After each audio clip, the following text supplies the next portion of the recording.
उदयपुर 25 जुलाई केंद्र सरकार द्वारा संसद में पारित किए गए पेंशन सुधार विधेयक 2025 के खिलाफ आज देशभर में पेंशनर्स ने जोरदार विरोध दर्ज कराया। राष्ट्रीय स्तर की संस्था NCCPA national coordination committee of pensioners associations के आह्वान पर शुक्रवार को सुबह 10:30 बजे देशभर के जिलों में मानव श्रृंखला बनाकर प्रदर्शन किया गया। इसी क्रम में उदयपुर में भी बड़ी संख्या में पेंशनर्स ने जिलाधीश कार्यालय के सामने एकत्र होकर इस काले कानून का विरोध किया। प्रदर्शनकारियों का कहना है कि यह विधेयक पुराने और नए पेंशनर्स में भेदभाव करता है तथा सरकार की मंशा 31 दिसंबर 2025 तक सेवानिवृत्त होने वाले कर्मचारियों को 8वें वेतन आयोग का लाभ न देने की है, जो न केवल अनुचित है बल्कि पेंशनरों के हक पर सीधा प्रहार भी है। प्रदर्शन में शामिल वरिष्ठ नागरिकों ने तख्तियों और बैनरों के माध्यम से अपनी नाराजगी जताई और सरकार से इस विधेयक को तत्काल वापस लेने की मांग की।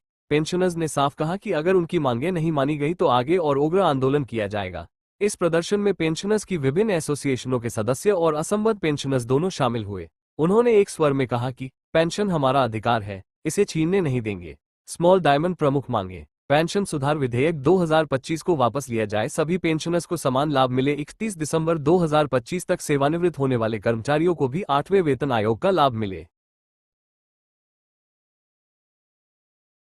मार्च 2025 में एक वित्त विधेयक पास किया है जिसमें पेंशन संशोधन का अधिकार वो सरकार ने अपने हाथ में ले लिया, अपनी मर्जी पर ले लिया है।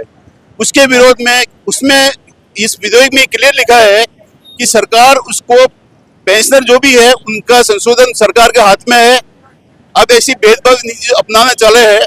उन्होंने क्लियर कहा है कि जो दिसंबर 25 से पहले जो रिटायर होगा, दिसंबर 25 तक जो रिटायर होगा, उनकी पेंशन संशोधन का जो पूरा अधिकार सरकार के पास में है। और जनवरी 26 से जो रिटायर होगा वो वेतन 8 पे कमीशन जो उसकी रिपोर्ट देगी उसके अनुसार उनका पेंशन होगा, पेंशन वो भी निर्धारित करेगा। तो ये पेंशन रिवीजन वाला मामला है। हम विरोध दर्ज कर रहे हैं कि इतना साल तक हमेशा जो भी पेंशन वेतन आयोग आया, वेतन आयोग के साथ ही उसका जो पेंशन रिवीजन होता था। और सरकार ने अभी ये एक विधेयक लाके और सभी में एक भ्रम पैदा कर दिया है। अब हम क्लियर भी नहीं कर रहे कि हम करेंगे या नहीं करेंगे, उसमें अपना पावर अपने हाथ में ले लिया। सबसे अच्छी बात उन्होंने इतनी बढ़िया की है, आप सरकार की कारनामे देखिए। 25 मार्च को लोकसभा में विधेयक पास हुआ, 27 मार्च को राज्यसभा में विधेयक पास हुआ, 29 मार्च को राष्ट्रपति महोदय ने उनको अनुबंध कर दिया और 2 अप्रैल को इन्होंने गजब नोटिफिकेशन जारी कर दिया। इतना फास्ट ये विधेयक पास हुआ है। अब ताजुब करोगे इतना फास्ट, एक वीक के अंदर इसने प्रक्रिया पूरी कर दी है। इसके पीछे प्रदर्शन पूरे इंडिया में हो रहा है। आज ये प्रदर्शन पूरे इंडिया में सभी जिला स्तर पे हो रहा है। जिला स्तर पे ये जो भी हमारी जो कार्यकारिणी है, जो भी हमारी पेंशन एसोसिएशन बनी हुई है, आज विरोध प्रदर्शन कर रही है। अगला नेक्स्ट हमारा प्रदर्शन है वो हम पेपर में भी दे रहे हैं और गवर्नमेंट को लिख के दिया है। जैसी कॉल आता है हम आपको वापस बताएंगे।